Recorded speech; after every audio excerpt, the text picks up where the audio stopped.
feel or something. I know I've been part of an investigation, not part of it, but I was there to watch it to go on, and that was for the town hall in Middleborough. They had paranormal investigators there, and I thought nothing of it. In fact, I sort of said, what's going on here? I didn't quite understand. I didn't see or hear anything, but I had my little digital tape recorder with me. And sure enough, I could hear someone, and they said the word help. I'm not lying to you, folks. I gave the tape to the paranormal investigation team at the time, and they confirmed what I heard, that they heard the word help. And I didn't take any pictures, but they had a story in the local newspaper, and they had me in a picture, and they showed me surrounded by orbs. So if you're wondering what those orbs are, we're going to ask Mark Bernard, folks, when he joins us very shortly from the New England Paranormal Society. But maybe you can join us, give us a call, and tell Mark about a strange occurrence at a haunted location that perhaps you visited, or maybe still takes place in your very home. So again, let me give you the number if you want to call in, and we'll get Mark settled in on the studio line here. Then we'll take a call or two. But again, the number is 508-822-1106. I'd love to have you put a voice to some of the names that I see, or when people just call in. So when we gather each Saturday, today's a great day to call in, and you can ask Mark something about that may be spooking you. I'm still Paul Lazarovich, and that's all I can tell you for now. You have to stick around for today's guest and topic for this, the 30th day. The 30th day of January. Can you believe it already? Well, I can. As Cranberry Country Journal continues, we'll be right back.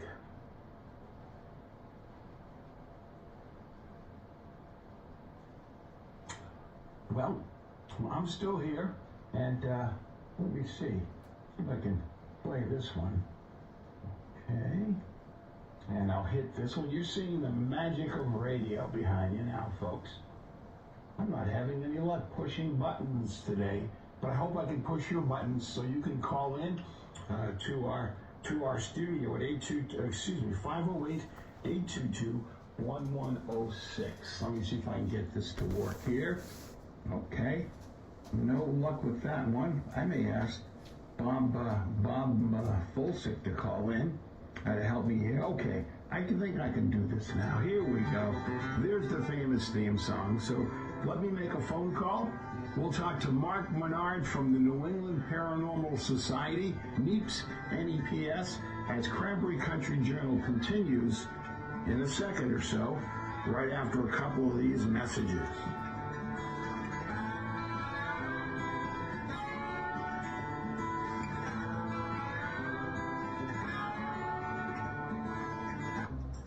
Federal Credit Union has been providing first-rate financial services to the Greater Taunton community since 1947. As a full-service credit union, Taunton Federal is able to offer all the products and services that you've come to expect from a financial institution. You can even earn reward points by using select products and services through their TriStar Rewards program. Reward points can be redeemed toward gift cards, credit union service fees, or account credits. Through their affiliates, the Church Green companies, they are able to offer a true one-stop shopping environment to their members by offering insurance, financial, small business, professional, and real estate services all in one location. Membership in the Taunton Federal Credit Union is open to anyone who lives, works, or worships in Taunton, Rainham, Berkeley, Middleborough, Lakeville, Dighton, Rehoboth, and Norton. Call the Taunton Federal Credit Union today at 508-824-6466. Visit them online at www.tauntonfcu.com or stop by their location at 14 Church Green to see all that they have to offer.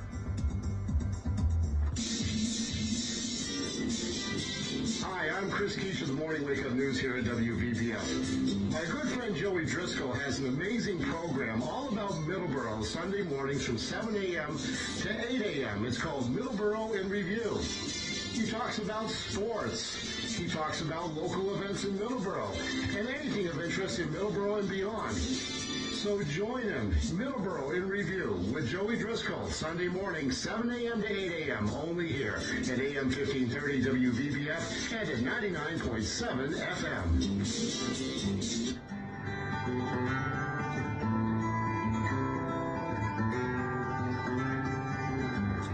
There's that theme song. Welcome back to Cranberry Country Journal. You just heard a spot for Joey Driscoll. Don't forget to check out Joey. He's on at 7 a.m. on Sundays. And I always say it's radio worth getting up early for. 7 a.m. Sunday morning. You're up early anyway, taking the dog out, maybe getting some donuts for the house. But, okay, let's show you a little magic of radio. I'm going to call our first guest. And I always say this is like sort of like dialing for dollars. Remember that show? They would dial for dollars. But let me dial the number here. There's a 2 and an 8. Oh, there's another 8. Let's see if that one's coming through. And we're waiting for Mark Menard to come on the line. Mark, I don't know, can you hear me there? I can hear you. Oh, that's great. Okay. Folks, I want to welcome Mark Menard. He's the co-founder of the New England Paranormal Society. And when did you start this, Mark? What year was it? I started April 2020. Oh, okay. I started investigating when I was 16 years old. Well, I'm going to ask you about those early days, but again, let me remind the folks, Mark is the co-founder along with Kingsley Fitzgerald, and they run the New England Paranormal Society. So when they founded NEPS, I'll call it NEPS for brevity reasons, and again, they're being described as passionate about the paranormal field and helping others navigate through it. The members of the society investigate paranormal reports, events, and activities, and they do so using a variety of special equipment and other tools. And I went online to check them out, and I went up to their website. If you go to the website, which is a cool website, you can hear some of the noise and see some of the sights that they've captured, and they use special cameras and the like. So again, you go to their website, check them out. So, and if you call in, we will be speaking with Mark. Maybe you can share a site that you feel they could use their investigation, or maybe you can tell Mark about a strange occurrence at a haunted location that you visited, or maybe something that takes place at your very own house. So again, keep our number in mind on WVBF. It's 508-822-1106. Mark says he started investigating the paranormal at the age of 16. And again, with NEPS, he's driven to help those in need. Mark has he resides in the North Shore of Massachusetts. He's a regular guy, folks, a newborn daughter. Congratulations, Mark. He's got a faster than the speed of light shepherd mix, and I had to look up this word because I didn't know it. He has here's the quote, a clouder of rambunctious felines. Sounds like an answer on Wheel of Fortune, but clouder is a group, according to Merriam-Webster. You forced me to go look it up, Mark, but I love that. A clouder of rambunctious felines. How many cats do you have, Mark? We have 3 and 1 dog. The same way. My family, it's 3 cats and 1 dog, but now I can tell people about my clouder of rambunctious felines. Well, let's talk about it for a second. I got a question to ask you. You have a team at NEPS, New England Paranormal Society. It includes investigators, there's a parapsychologist, reporters, and even a tech manager. I would assume he oversees all these technical gadgets and items used in your investigation. But let's start at you. What kicked it off at the age of 16 that got you interested in paranormal, Mark? I went into one of the local cemeteries here in Lynn, Massachusetts. I was just walking around, and at one point I felt something grab my arm. And I looked around, there was no one there. Ever since then, I've been just fascinated with trying to figure out what grabbed me, and that led me into the paranormal. You had to be frightened. What did you think? I thought ghosts were just in novels and horror movies, and then I found out that they're actually real. When did you tell your friends and family, or were you afraid of any kind of, they'd be laughing at you or any repercussions? Did you go public with it? No, I kept it private for a while, and then when I got older, I started getting into it more. So it was that sense, that feeling. We got some more folks who are checking in. We have Jared Craig and Julie Barber. Clum Kylie, Cubby Kylie is watching. Brittany Abbott's watching too. Maybe they're going to call in. And if you don't mind, Mark, I may interrupt you every now and then if someone comes in with a call. Is that okay with you? Yeah, no problem. Oh, that's great. So at the age of 16, you felt this. Did you feel the presence, or was it just someone pulling your arm? It was something pulling my arm, and then I got goosebumps. All my hair on my arms stood up. And what was the reaction of your family when you later told them? My mother still thinks I'm crazy. All mothers think we're crazy, so it's, yeah, but yeah, okay. Hey, we got a call. I'm going to take the call right now, so hold on a second. Hi, you're on the air. Who's calling?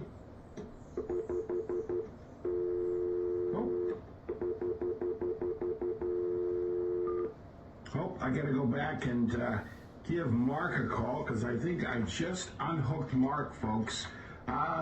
The behind the scenes and the magic of Your call could not be completed as dialed. Okay. Please check the number. Let's try that again. You ready? Okay, now I'm going to do it. Here's a one, and a and a no hun, and a and 88 7654321. Okay, we're calling Mark Menard back. Frank Citroni's kicking in. Frank, are you down the Cape? Mark, is that you? Yep, I'm here. Okay, it wasn't anything, folks, that's haunted or anything. It's me haunting the board here and not doing it the right way. So at the age of 16, you had your first paranormal experience. So I guess we have to define paranormal, and I know it includes things such as telekinesis and clairvoyance, even UFOs, but how do you define a paranormal experience, Mark? I define it as anything that we can't explain yet. Yep. As I was told, just because something happened, we can't just automatically say, oh, it's paranormal. Yep. With my team, we try and figure out what caused it. Is it something like a pipe rattling to a doorway that's not level? Mm-hmm. So it could be, yeah, it's okay. Hey, we've got that call coming in. I'm going to put you on hold for a second, see if I can work this right. So hold on, Mark. Hi, you're on WVBF. Would you like to speak with Mark? Sure. This is Pat from Taunton, and I do have looking for maybe a comment from Mark about something. Okay, go ahead.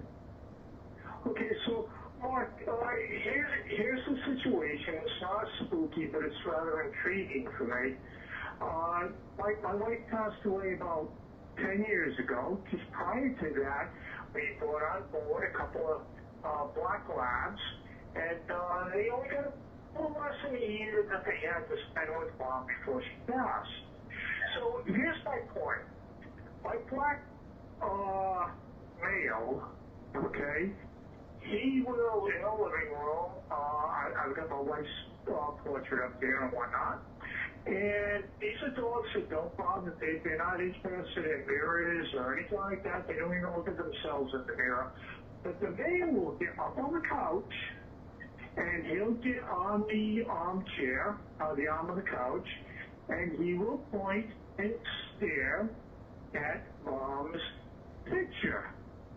I don't interrupt. I only observe, and I just find it interesting or even intriguing. And I guess my question is, have you had any experience with animals that are different than, say, any other sort of venue that you've exposed? I'll sit back and listen to you. Okay? Thank you. Thanks so much for the call. Let's see what Mark has to say. Let me see. Mark, are you there? Yep, I'm here. Okay, he's there. Okay, so Mark, you heard the gentleman calling in from Taunton. He says he's got black labs, and since his wife had passed, he has a picture of his wife, a portrait of his wife, in their living room. And then his black lab one will come in, and the black lab will just point or stare at the picture of his wife who has passed away. Now, I've heard of that also. Have you heard that before? There's been many theories about animals and actual young children that can see stuff that we don't see because I don't want to say their brains aren't developed yet, but animals just have that sixth sense where they can actually see spirits and stuff like that. I know, and no, this wasn't true, but it was recall a scene in the Sopranos TV show where someone had brought a cat into the location where the group hung out, and it would stare at a picture of Chrissy, Tony's nephew. I don't know if you recall seeing that, but I've heard from other people saying that. So it'll just the animal will just stare. Obviously, you can't talk, but maybe even react to it. So that's interesting. That's very interesting. That's really unusual. So hey, I want to say hi to some folks who are listening to you, Mark. Tristan Carey's checking the show out, and David Whitney from Maine. He's saying it is 1 degree in Maine. So let me ask you a question that just comes to my mind. Why do most paranormal sightings seem to happen at night? There's a thing called the witching hour, which is starts around 2 to 3 o'clock. That's when the most spirits come active, and that's why a lot of people have paranormal experiences at night plus early morning.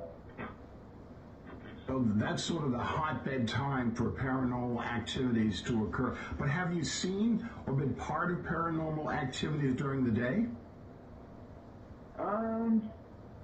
Actually we have. I actually have an experience where I went to Fort Revere in Hull, Massachusetts. It's an old Revolutionary fort, and we were in there with a few investigators. And it's on the website where I said, do you want us to leave? I didn't hear anything. There was a few investigators, but they didn't say anything. When I played it back, I heard a long drawn out yes. And that was during the day. So spirits can haunt during the day also. So they can hunt during the day. Now, you folks, I noticed, I went to your website, and I know with COVID-19, a lot of investigations and activities in general just silenced. But you mentioned you're going to be investigating a spooky location in April of 2021. Can you give us a little tease or an insight what that could be, Mark? I'll give you two. One is the number one haunted location in Pennsylvania. Can you tell us where or what it is at least? It is a haunted asylum. And is there a history or story behind it? It actually dealt with a lot of mental illness back in the day. It started in 1908. That's when it first opened. And it is claimed to be the number one haunted location. It's been on Ghost Hunters and a lot of the local paranormal shows. And how about the other one? You mentioned there's going to be two. So that's one that's going to be in Pennsylvania. Anything local, Mark? As far as right now, we don't have anything local in North Shore, but we are going to Wilson Castle, and that's in Proctor, Vermont. So you got that coming up in Vermont too. I know with the COVID and so forth, things are just getting underway. We have Chrissy Brennan. She's checking in, listening and watching the program. Now I notice your team consists of investigators, reporters. What's the difference? And you even have a parapsychologist. Define those jobs, if you would, Mark. Well, our tech manager pretty much deals with all those techs. He's my go-to guy if one of the equipment stopped working or he actually built his own equipment. He's been doing it 10 plus years, and we're happy to have him. We have my co-founder, who's been with me for a while. She and I have been started on another team, and then we decided to start our own paranormal group. We do have a few investigators they help investigate. We have researchers to go out and research the haunted location, all the way from if there's any deaths on the property, any tragic events, to anything out of the ordinary, I think you could say. Now, I know that you'll say on your website, it says that you're always welcome to welcome new members as part of your team. What makes a good paranormal investigator? You don't even have to have experience to be in this field. My wife joined us. She's been on a few investigations. She had no previous paranormal experience, but she wanted to join, and I guess I let her. But Smart man. a good me, someone that wants to join us definitely has to have an open mind. Definitely has to be honest, because if you lie, it's not going to look good. You don't even have to have equipment. We have a lot of equipment that we can let you borrow to play around with. We do a lot of training. But I would say the biggest thing is someone that's very, very passionate about the paranormal as much as we are, open-minded, and have to realize some people out there are really being terrorized by the paranormal. They need their questions answered and educated. Sounds good to me. And we're going to take a brief break. I want to say hi to Paul Chisholm is checking in from Florida, folks, and he loves golf. He's always playing golf, Paul Chisholm, but he's helped kicking off the Cathedral High School 50th year reunion. Not that Paul and I are going to be celebrating our 50th graduation from Cathedral, but we are. But 50 years, Paul. But Mark, we're speaking to Mark Menard. He's the co-founder of the New England Paranormal Society. And Mark, I want to ask you a question, but when we come back from the break, was there one event or location or something you saw or heard that really scared the heck out of you? So keep that in mind when we come back as we speak with Mark Menard of the New England Paranormal Society here on Cranberry Country Journal.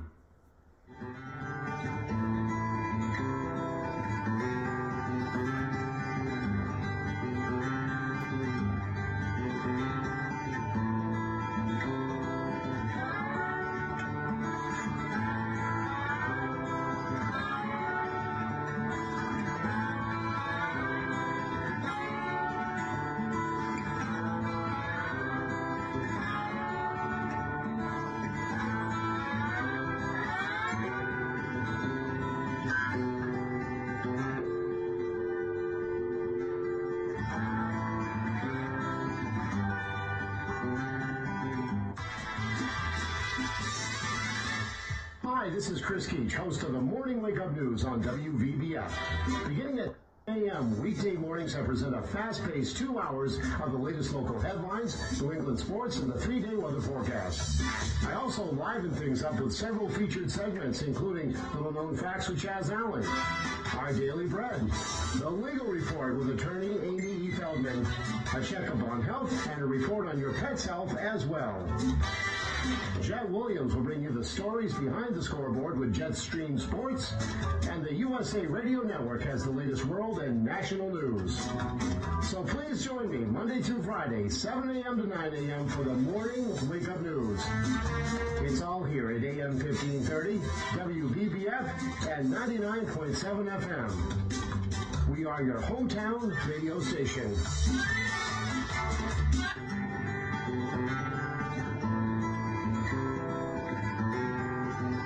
And we're back with Cranberry Country Journal. Another checking in Nancy Conti up on the North Shore.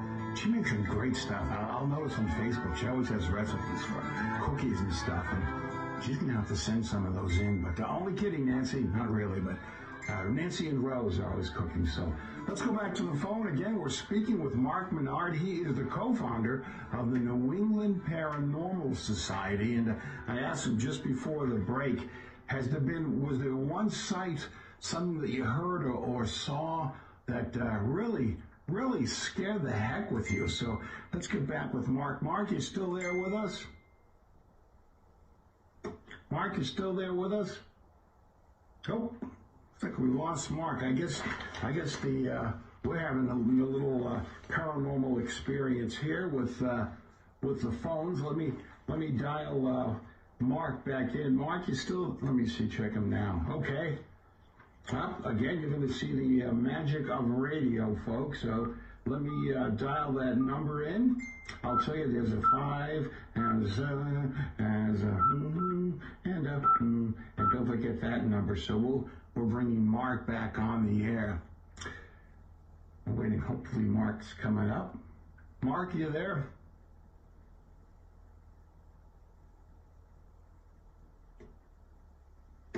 Hi, Mark. Oh, let's try that again, folks. Okay? Let me see. I'll push in that button. Oh, there it is. Okay, so we have a 1 and a and a and an 883709 and I'm not giving you his number, folks. I wouldn't do that. Your call could not be completed as dialed. Please check the number and try again. Okay, Mark, am I just having paranormal experiences here speaking with you? I hope not, but let's try that again.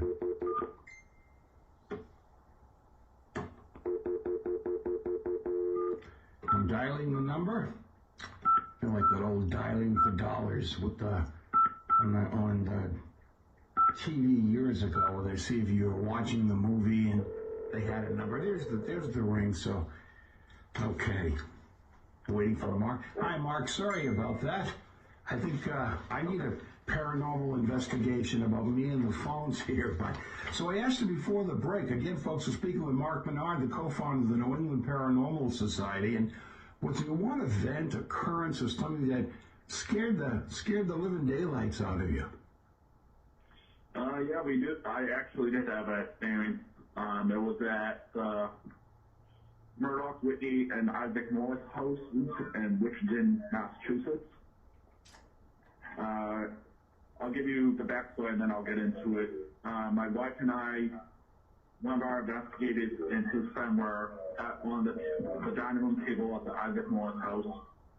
Our equipment was going absolutely bonkers, and at one point one of the meters said 666. My wife got scared and had to leave the room. She went across the street, and myself and the other investigator were just sitting at the table, still just trying to do some EVPs. And then in the room behind us, there was a huge bang that made myself and my investigator both jump out of our seats.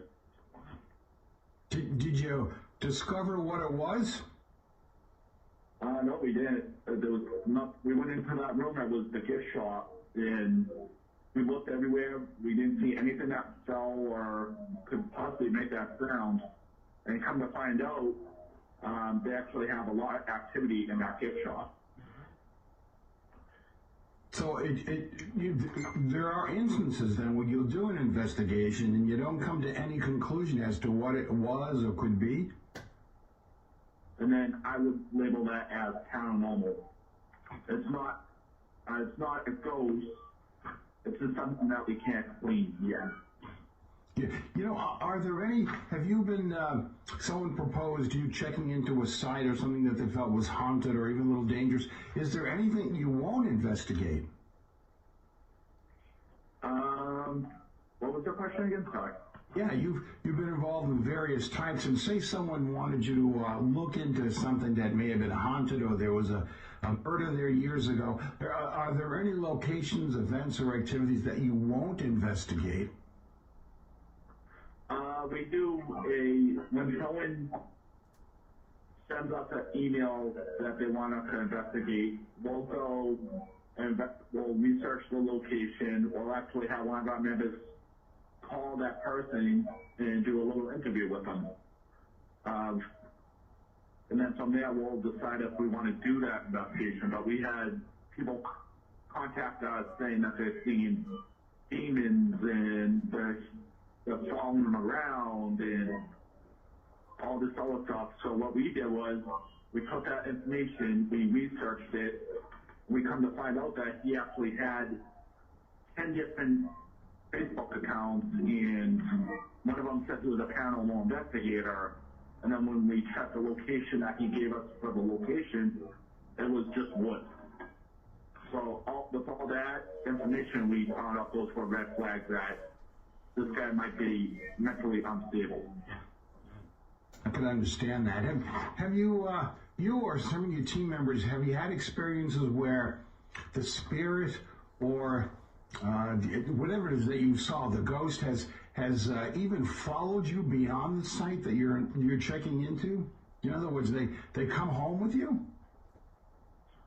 I know for myself, I have not had anything follow me home, thank God, knock on wood. But our tech manager, Robbie, actually had a follow him home. He still has activity in his place. He said he's left a tape recorder in his room going, and he'll come back and he'll say, "Where's Robbie?" or "Where did Robbie go?" And that's the voice that you heard on the tape recorder that he kept running? Yep, that's what he told me. I haven't personally heard it, but I 110% believe him. Wow, that's interesting. I think that alone will keep me away from any kind of investigations. I don't want anyone following me home like that. So hey, let me get your opinion on something. There are a lot of paranormal TV programs and shows, supernatural and so forth. How about psychics, like the TV Long Island Psychic and so forth? That's considered part of the paranormal. Your thoughts on those TV shows and psychics and so forth? A lot of the paranormal shows out there, yes, they show what we do, but there's a lot more to it. A lot of the shows just go out there and boom, you have an experience of paranormal experience, but it sometimes takes time. Sometimes you don't get anything. Sometimes you get shit ton of stuff, and it's kind of like fishing to me, where you're not just going to drop a line in the water and catch a fish right away. As far as psychics and mediums go, we do have one on the team, and she's in another state. She's in California, but I have sent her pictures of locations and experiences, and she'll pick up on it right away. She's gotten multiple things going for her right now. I'll give you one example.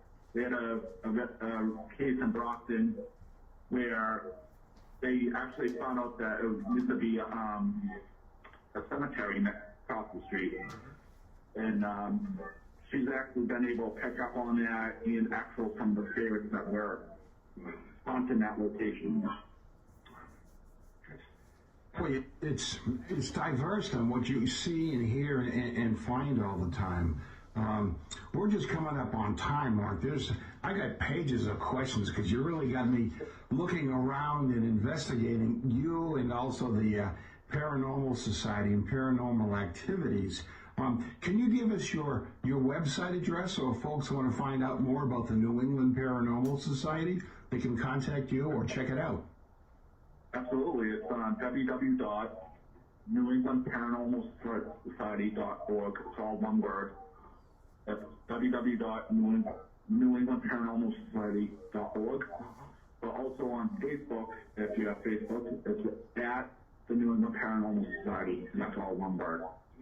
And do you welcome new people that'd like to join you? Absolutely. We're always looking for great people to join us. If you have a paranormal experience, or we just want to hear from you guys. And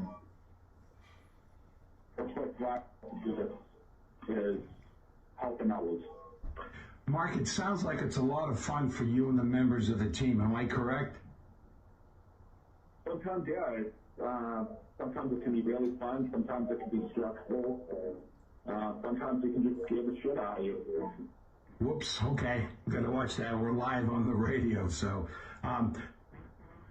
Mark Menard, the co-founder of the New England Paranormal Society, thanks so much for being on the show. I think I'm going to make a note to check back with you in April when you do those investigations, but I really appreciate it.